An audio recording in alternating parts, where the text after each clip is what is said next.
ওলি আল্লাহর বিরুদ্ধে কথা বলে কষ্ট লাগে খুব।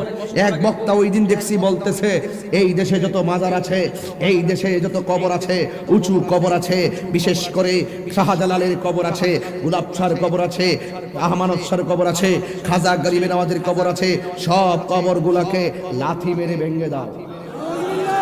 এই কথাটা যিনি বলছেন সে কি কথাটা রাইট বলছেন? আপনারা যে বলেন যে আমি তাহিরি জবাব দিলে আপনারা মনে করেন যে আমি আপনার বিরুদ্ধে বলছি। আচ্ছা মনে করেন ওলি আল্লাহর কবর না, সাধারণত একজনের বাবার কবরে লাথি দিলে কি তার পাউডা আস্থা থাকবো? সে ওলি না, মানলাম ওলি না, কোন কবরে গিয়ে লাথি মারবে সাহস কার আছে? সাহস কার আছে? আর সে নাম ধরে ধরে যাদের ছাড়া এই দেশের ভিতরে ইসলাম আমরা পেতাম না, তাদের নাম ধরে ধরে তাদের মাজারগুলোকে লাথি মেরে ভেঙে দেওয়ার জন্য সে কিভাবে উচ্চারণ করলো।